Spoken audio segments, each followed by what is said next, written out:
Prince Andrew had plans to use the Falklands War anniversary to stage his royal return, a royal expert claimed. The Falklands War was sparked by Argentina's invasion of the British overseas territory in the South Atlantic, the Falkland Islands.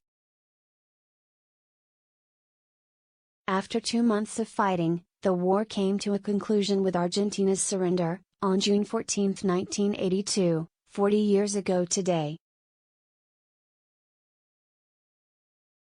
A total of 255 British and 650 Argentine servicemen died during the conflict, and veterans of the war will attend a service marking the end of the conflict on Tuesday. Perhaps the most well-known veteran of the conflict is the Queen's son, Prince Andrew, who served in the Royal Navy as a helicopter pilot. He was highly regarded for his bravery during the invasion and has retained links with the Royal Navy ever since, holding the rank of Vice Admiral. However, now, the Duke of York has retreated significantly from public life after the sexual assault civil case brought against him by Virginia Roberts Giuffre, a trafficking victim of Jeffrey Epstein. Andrew came to an out-of-court settlement with Ms. Giuffre, but has consistently denied all allegations, claiming he has no recollection of ever meeting his accuser. Since then, the disgraced Duke has remained out of the public eye, only making one appearance at Prince Philip's memorial service in March. In previous years, the Queen's second son has joined other Falklands veterans at commemorative services.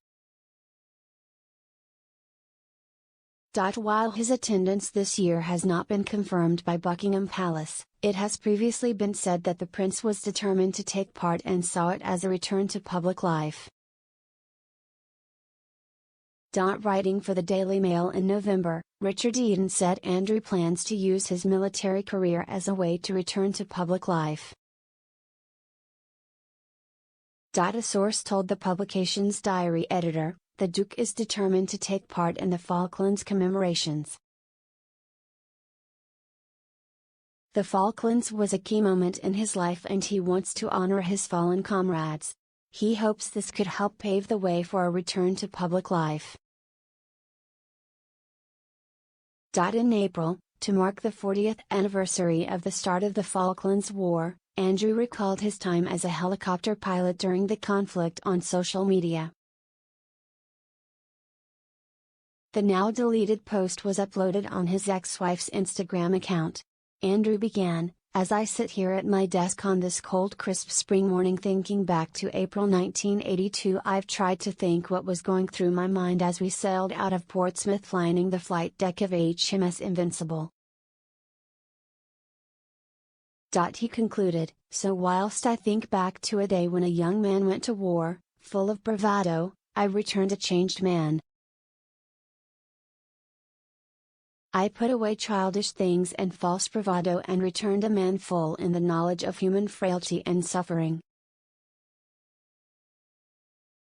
It was initially signed off as HRH the Duke of York, a title he was forced to give up in January when the Queen stripped him of his honorary roles, before the reference to His Royal Highness was soon removed. And only hours later all the posts were removed. It came days after Andrew played a prominent role in the service of Thanksgiving for his father. To the shock of many royal watchers, the Duke escorted his mother all the way to her front row position in Westminster Abbey, in full view of the live broadcast cameras. It had been expected that the Dean of Westminster would take the Queen to her seat, with Andrew trailing quietly behind. Since his surprise involvement in the service, there had been speculation that Andrew would try to return to public life, particularly ahead of the Queen's Platinum Jubilee. However, due to a bout of COVID, the Duke did not attend any Jubilee events. Moreover, Andrew was excluded from the public parts of the traditional Garter Day service, despite originally being due to take part.